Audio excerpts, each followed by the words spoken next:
Programme let's talk اور میں آپ کا میزبان انجم رضوی اور خواتین حضرات، بہت سارے سوالات جو میرے ذہن میں ہوتے ہیں، بہت سے جو آپ مجھے ای میلز کے ذریعے سے بھیجتے رہتے ہیں، انہی کی روشنی میں پروگرام کو مرتب کرتا ہوں اور اس حوالے سے اسٹوڈیوز میں محترم شخصیات کو بھی بلاتا ہوں، سیاستدانوں کو، ماہر معاشیات کو، تجزیہ کاروں کو، اکثر تو لٹریچر کے شعبے سے بھی۔ مقصد صرف یہ ہوتا ہے کہ کھل کے بحث کی جائے، نقطہ نظر کو سمجھا جائے، ایک دوسرے کے ساتھ ڈائیلاگ قائم کیا جائے اور پھر اس میں سے صورتحال کی بہتری کی کوئی ذریعے نکالے جائیں، کچھ اپنے سوچ کے زاویے بھی درست سمت کی طرف گامزن ہو جائیں۔ اخبارات پڑھتے ہیں، میڈیا کے چینلز پہ آئے دن کے اب تو گھنٹوں کے لحاظ سے خبر چینج ہوتی ہے۔ صبح ہم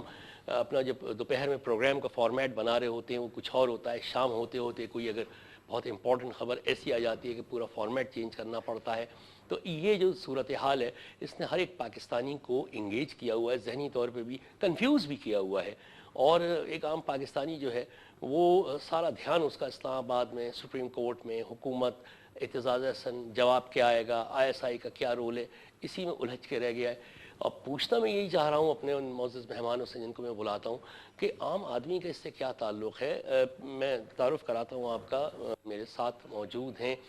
نامور سیاسی اور اقتصادی تجزیہ کار ہیں جناب انجینئر ایم اے جبار صاحب، ان کا تعارف کراتا ہوں۔ السلام علیکم جبار صاحب، بہت بہت شکریہ پروگرام میں تشریف لانے کا۔ میں نے جیسے کہا کہ ایک عام آدمی جو ہے، یعنی میں نے خود دیکھا ہے یہ کہ رات میں جو دن بھر کا دہاڑی دار مزدور ہے وہ آتا ہے کسی ایک چھوٹے سے ہوٹل یا ریسٹوراں میں چائے اور پراٹھا کھانے کے لیے، تو وہ بھی یہی باتیں کر رہا ہوتا ہے کہ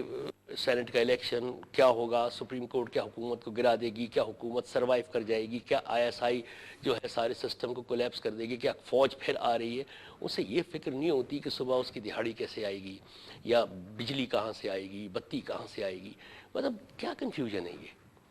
دیکھیں انجو بھائی، بات اصل یہ ہے کہ آپ نے جن لوگوں کے بارے میں کہا کہ ان کی ایک ڈیمانڈ پریورٹیز تو وہی ہیں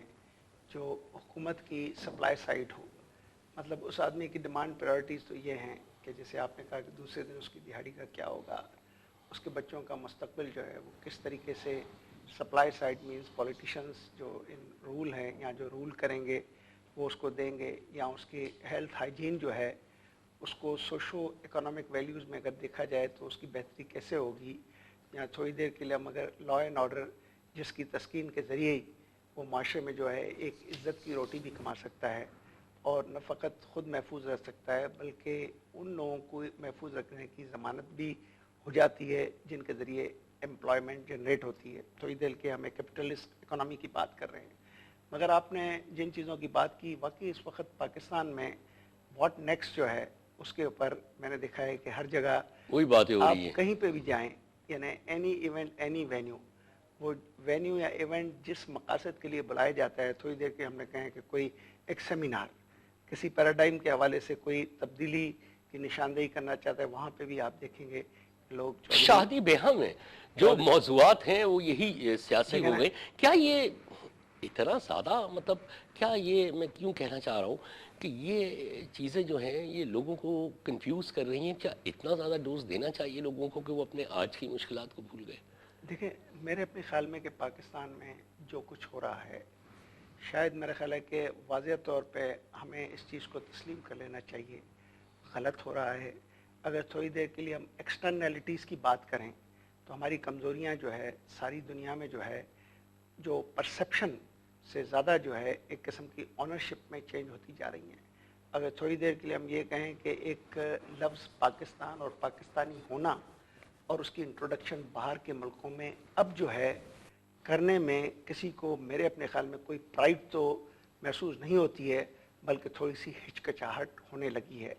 یہ سب چیزیں جو انٹرنلی ہم دیکھ رہے ہیں، ہم اپنے حالات کی درستگی کو جو ہے وہ اپنے لیے ایک فرسٹ پریورٹی کے بجائے اس میں کمپلیکیشنز ہر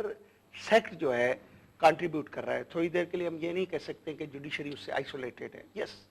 اس سارے کنفیوژن میں جوڈیشری کا بھی رول ہے۔ ہم تھوڑی دیر کے لیے یہ نہیں کہہ سکتے ہیں کہ سیاستدانوں کا رول نہیں ہے۔ یس، ان کا بھی رول ہے۔ تھوڑی دیر کے لیے ہم اگر آرم فورسز کے حوالے سے بات کریں تو میرے اپنے خیال میں کہ ان کا بھی رول ہے۔ تھوڑی دیر کے لیے ہم اگر اپنی سول بیوروکریسی کے حوالے سے بات کریں، ڈیفینیٹ رول ہے۔ اگر ہم جس آرم فورسز کے حوالے سے اگر ملٹری بیوروکریسی کی بات کریں تو وہاں سے بھی کافی کنفیوژنز جو ہے وہ نہ فقط پلانٹ کی گئی ہیں، پلانٹ کی جا رہی ہیں. اقتصادیات کہاں گئی، اکنامکس کہاں گئی سارے میں؟ ایک عام آدمی کی ٹرانسپیرنسی انٹرنیشنل کی بھی 4-5 دن پہلے اخبارات میں رپورٹ چھپی، اور اس میں یہ تھا کہ 300 سے 400 ارب روپے کا گھپلا ہوا ہے 4-5 سال میں. کہیں یا تو کسی طرح سے وہ ناجائز طور پہ ہوا ہے، کہیں کمیشنز کے، کہیں کک بیکس، ان کی رپورٹ تھی یہ ساری. تو یہ صورتحال جو ہے، آپ تو یعنی بزنس مین بھی ہیں، انڈسٹریلسٹ بھی ہیں آپ تک کیسے آتی ہے یہ صورتحال؟ دیکھیں جی، بات اصل یہ ہے کہ کسی بھی ملک میں سب سے پہلے جس چیز کی ضرورت ہوتی ہے وہ ہوتی ہے public service delivery. Public service delivery کے اگر انسٹیٹیوشنز جو ہے وہ ٹرانسپیرنسی، جس کو ہم کہیں گے شفافیت، ایک کس حد تک کرپشن فری، یا ایک امپرووڈ انوائرمنٹ جس میں کاسٹ کمپلائنسز کا عنصر جو ہے کم سے کم ہو، اور ایک ایفیشنٹ مین پاور یا ایچ آر یا ہیومن کیپٹل. سب سے پہلے میرا خیال ہے کہ ان چیز کی ضرورت ہوتی ہے، جس میں ہم ملٹری بیوروکریسی کی بھی بات کر چکے ہیں، سول بیوروکریسی کی بھی بات کر چکے ہیں، ہم جس میں جو ہے جوڈیشری کی بھی بات کر چکے ہیں. تھوڑی دیر کے لیے اگر ان چیزوں کو ہم درست نہیں کرتے ہیں تو میرے اپنے خیال میں پولیٹیکل اکانومی میں پالیٹکس کی درستی کے بغیر اکانومی کی درستی جو ہے بے معنی نفقت ہوتی ہے، بلکہ وہ درست ہو ہی نہیں سکتی ہے. تھوڑی دیر کے لیے 4 سالوں سے اگر آپ دیکھیں گے کہ کوئی نہ کوئی سو موٹو کے سلسلے میں ہے کہ ایل این جی آپ نے اس کمپنی جس نے آپ کو $11 میں پر MMBTU دینا چاہا، جی آج آپ پارلیمنٹ میں آپ کے secretary petroleum and natural resources کہتے ہیں ہم وہ $18 میں خریدنے جا رہے ہیں. $4.5 ملین ڈیلی اگر آپ ٹیکہ لگانا چاہتے ہیں. تھوڑی دیر کے لیے ہم یہ سمجھیں کہ یہ غلط بھی ہے، مگر یہ غلط کس طرح ہو سکتا ہے جب آپ کے پاس یہ فیکٹس جو ہیں وہ کورٹوں میں رجسٹرڈ ہوں، اور آپ آج این اے اسٹینڈنگ کمیٹی کے سامنے کہہ رہے ہیں کہ ہم $18 میں خریدنے جا رہے ہیں. مجھے یہ بتائیں کہ یہ ساری جو چیزیں ہیں، اس ساری چیزوں نے ایک جوڈیشری کو بھی اوور ایکٹیو ہونے پہ، میں مجبوری کا لفظ نہیں کرا دوں گا،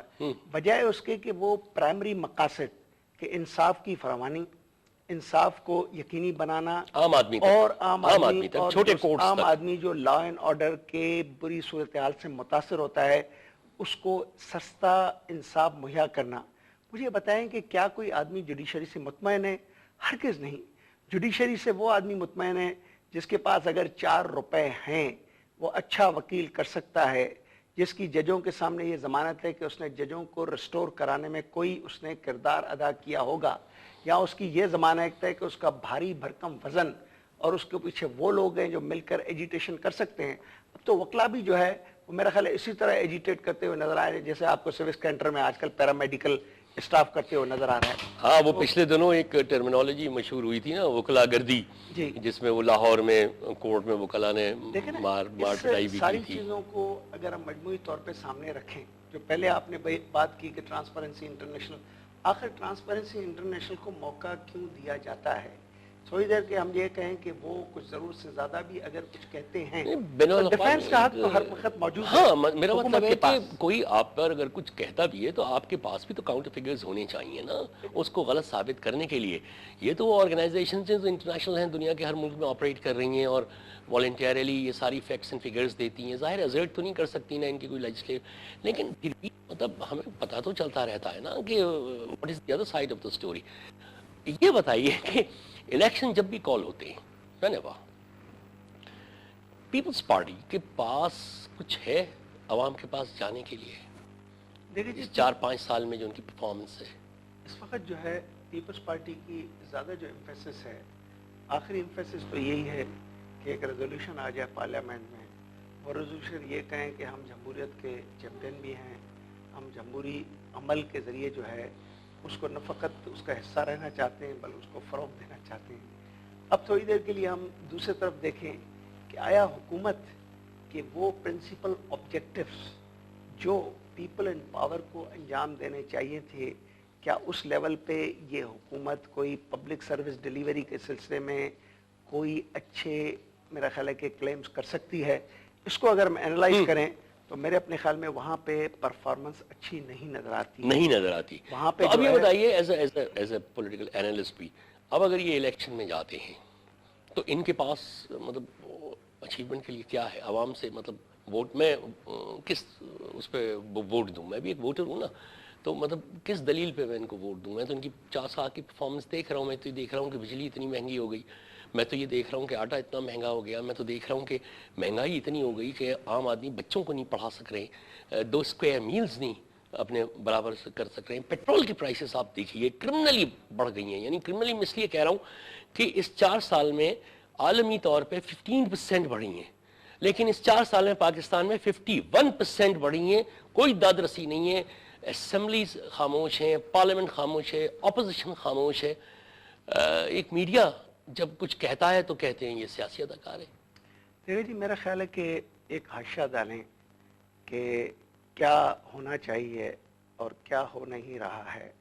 مگر ان سب حاشوں کے بیچ میں ایک چیز جو میرا خیال ہے کہ میں اپنے لیے ذاتی طور پہ کہنا چاہوں گا کہ I am a born Democrat, کہ پاکستان میں ڈیموکریسی جو ہے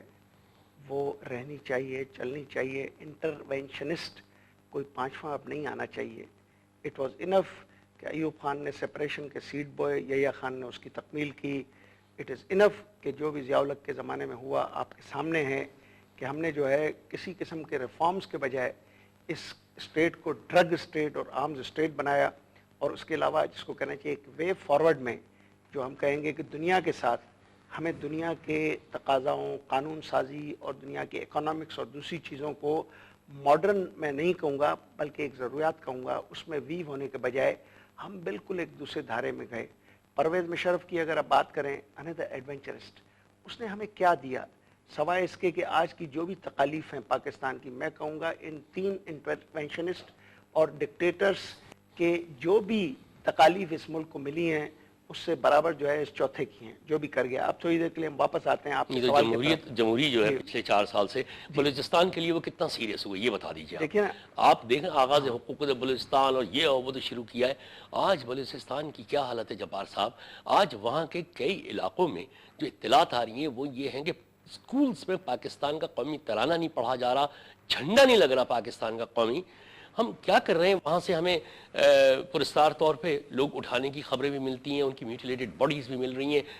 کیا بلوچستان کو ہم سیریسلی لے رہے ہیں؟ بالکل نہیں لے رہے ہیں۔ دیکھیں انجم بھائی، میرا خیال ہے بلوچستان کی طرف آئیں، اور وہ حاشیہ جو میں ایکچولی آپ نے چونکہ سوال آپ کا بڑا پرٹیننٹ تھا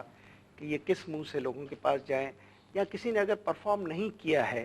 اس کے پاس کوئی کریڈٹس نہیں ہیں تو وہ لوگوں سے کریڈٹ اورز کیسے لے، اس کے اوپر بھی میرا خیال ہے کہ آپ اجازت دیں گے۔ مگر ہم بلوچستان کی بات کریں، آپ دیکھیں کہ لیٹسٹ یعنی خبریں یہ ہے کہ امریکن کانگریس جو ہے وہ اب اس کو ڈسکس کر رہی ہے، جس کا آج بڑا ایک ریئیکشن بھی آیا ہے، جو اخبارات میں آیا ہے پاکستان کی طرف سے بڑا ریئیکشن ہمارے کچھ پارلیمنٹیرینز نے کہا کہ وہ کون ہوتے ہیں، یہ ہمارا داخلی معاملہ ہے۔ اسپوکس مین کی جو بھی نیریشن ہے اس کو ایک طرف رکھیں، اسٹیٹ ڈپارٹمنٹس کی رکھیں، ایسا لگتا ہے جیسا ایک پڑھا لکھا آدمی بات کر رہا ہے اسٹیٹ ڈپارٹمنٹ سے، ایک جاہل آدمی ہمارے منسٹری آف فارن افیئر سے بات کر رہا ہے۔ اب تھوڑی دیر کے لیے اسٹیٹ ڈپارٹمنٹس کے اگر آپ سوالات اور جوابات کے مجموعے کو تھوڑا سا کنڈینس کر کر دیکھیں تو ان اے وے انہوں نے کنسیڈ کیا ہے کہ ہاں جی یہ ڈسکشن کانگریس میں ہو رہی ہے، پھر اس کے بعد یہ بھی کنسیڈ کیا ہے کہ ہاں جی کانگریس جو ہے وہ پارٹ ہے اس سارے گورننس کا سسٹم، کیونکہ کانگریس میں ڈیموکریٹ بھی ہو سکتا ہے، کانگریس میں ریپبلک بھی ہو سکتا ہے، اور بلوچستان کے بارے میں یہ بھی کنسیڈ کیا گیا اسٹیٹ ڈپارٹمنٹس کے، ہم سمجھتے ہیں کہ یہ معاملات پولیٹیکلی طور پہ حل کیے جانے چاہیے تمام پارٹیز کو۔ اگر تھوڑی دیر کے لیے ہم اس کو سم اپ کریں